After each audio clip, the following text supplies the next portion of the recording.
無能 PM が冗長化拒否して大規模システムダウンさせた結果、無駄なコストは払えない。証拠は全部揃ってるんだが。俺は27歳のデブオプスエンジニア、大手 SIR で働いて3年になる。今回大手銀行の基幹システム刷新プロジェクトを担当することになった。予算は50億円、期間は2年。全国の銀行 ATM やネットバンキングを支える超重要システムだ。1日の取引量は数百万元。1秒でも止まれば大問題になる。大型プロジェクトじゃん。予算50億とかすごいな。これは責任重大だ。頑張ってほしいな。俺はインフラとデブオプスを担当する。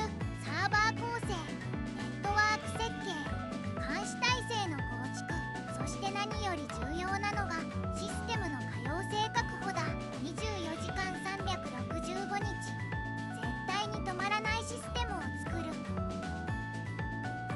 詳細設計も終わり、インフラ構成を詰める段階になった。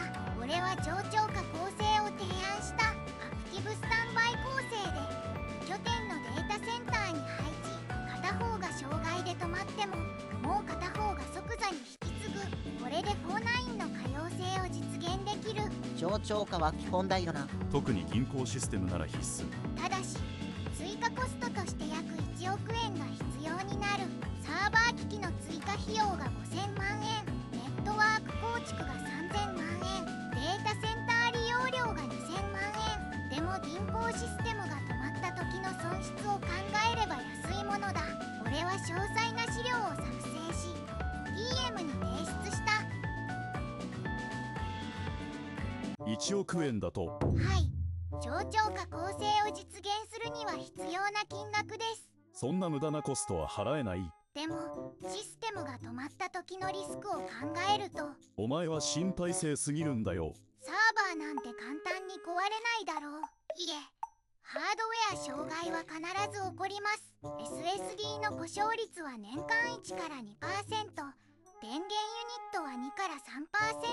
2年運用すればかなりの確率で障害が発生します。そういう細かいことはいいんだよ。俺はコスト削減で成果を出さなきゃいけないんだ。予算オーバーしたらお前が責任取れるのか。いえ、でもだったら黙ってろ。冗長化なんて必要ない。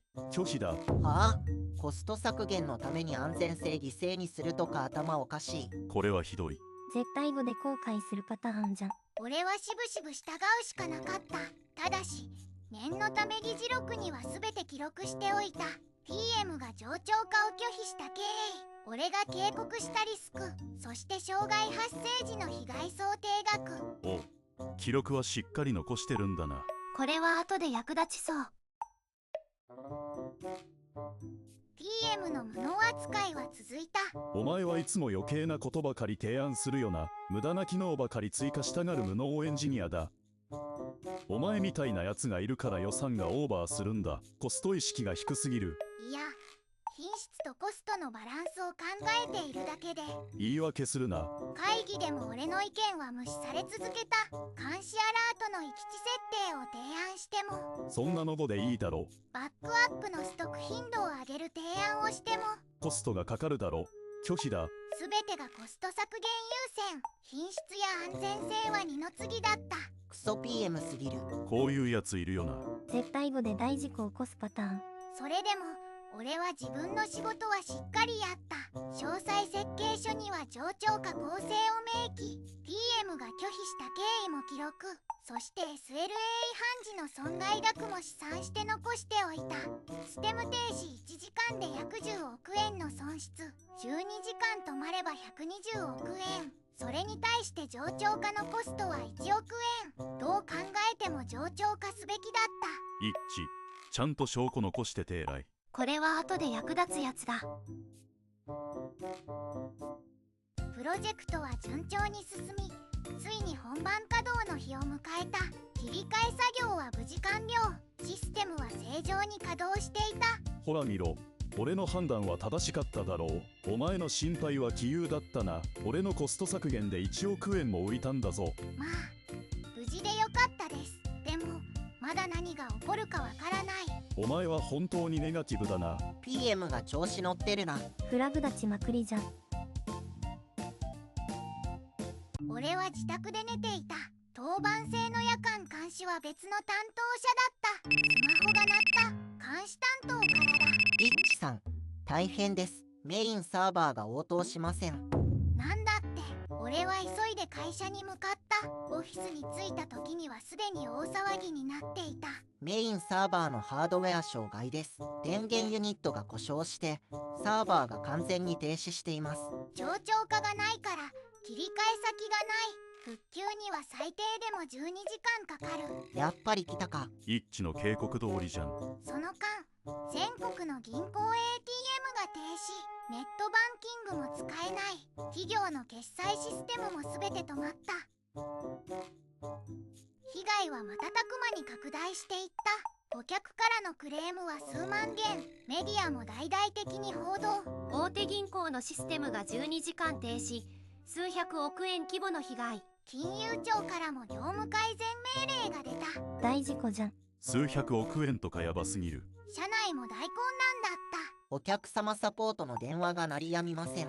SNS でも炎上しています。株価も暴落だ。復旧作業も難航していた。冗長化がないから予備機がない。部品の調達から始めなければならなかった。部品が届くまで6時間かかります。交換作業とシステム起動でさらに6時間。合計12時間のダウンタイム。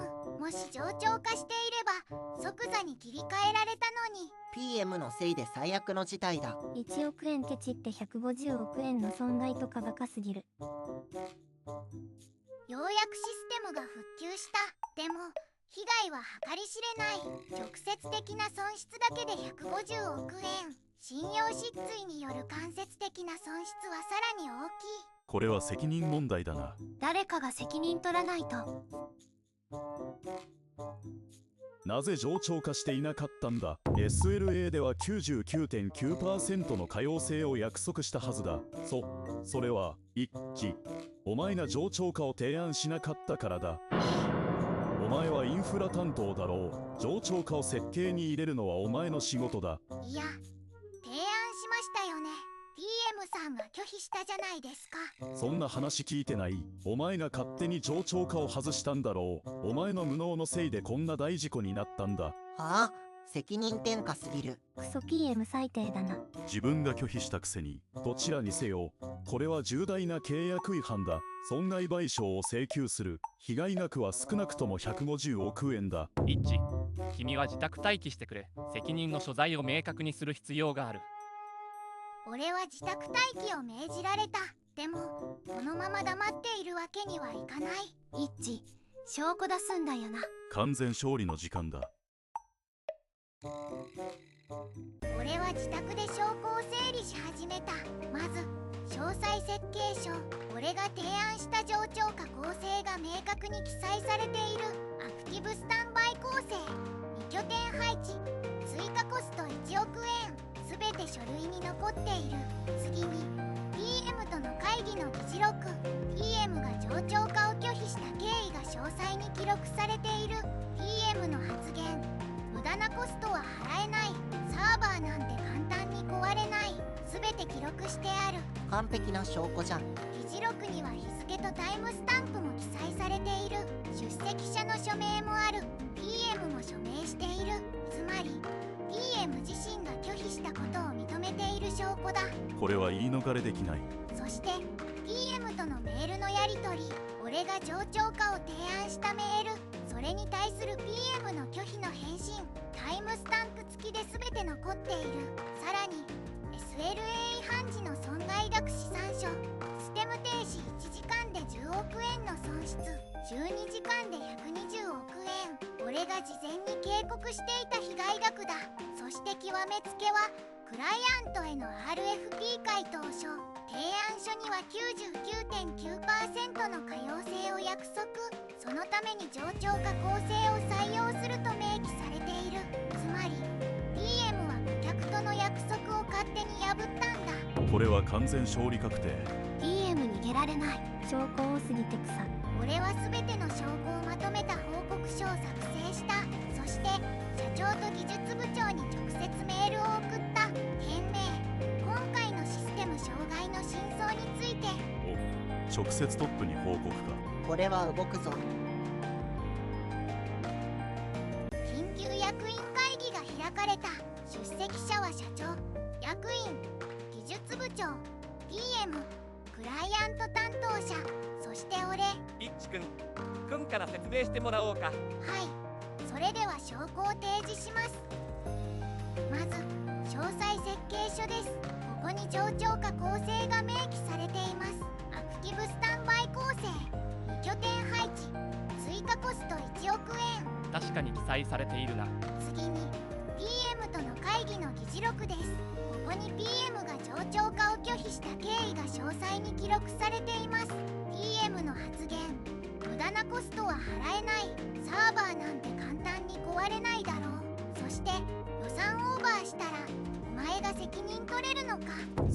それは。さらにメールのやり取りです。私が冗長化を提案したメールと PM からの拒否の返信、タイムスタンプ付きで全て残っています。これは動かぬ証拠だな。そして SLA 違反時の損害額試算書です。私は事前にシステム停止時の被害を試算し警告していました。システム停止1時間で約10億円の損失、12時間で120億円、実際の被害額は150億円でした。私の試算通り、いえ、それ以上の被害が発生しました。完璧すぎる。 PM つめてくさ。最後にクライアントへの RFP 回答書です。提案書には 99.9% の可用性を約束すると明記されています。そのために冗長化構成を採用すると明記されています。つまり PM は顧客との約束を勝手に変更したのです。なんだと。提案書では冗長化すると約束していたのに、それを勝手に外したのか。 PM、これは重大な契約違反だぞ。いや、それはコスト削減のために必要な判断だったんです。1億円をケチって150億円の損害を出したのか。どこが必要な判断なんだ。イッチ君がこれだけ警告していたのに君は全て無視して挙句の果てにイッチ君に責任転嫁しようとした。これは許されることではない。会議の結果はすぐに出た。 PM は懲戒解雇、さらに会社からの損害賠償請求が5000万円、クライアントからも訴訟を起こされた。そして業界のブラックリスト入り、もう二度と IT 業界で働くことはできない。完全に終わったな。自業自得。ざまあすぎる。 PM は会社から損害賠償請求されただけでなく、クライアントからも訴えられた。さらに業界団体からの加盟処分、後日 PM の家族からも離されたらしい。妻は離婚を申し立て、子供にも会えなくなった。5000万円の賠償金を抱えて路頭に迷っているとか。因果応報だな。俺はイッチ君、君を課長に昇進させることにした。課長ですか。君の的確な判断と証拠保全能力を評価した。そして特別ボーナスとして300万円を支給する。ありがとうございます。それから新システムの再構築プロジェクトも任せたり、今度は君の提案を全て採用する。はい、全力で取り組みます。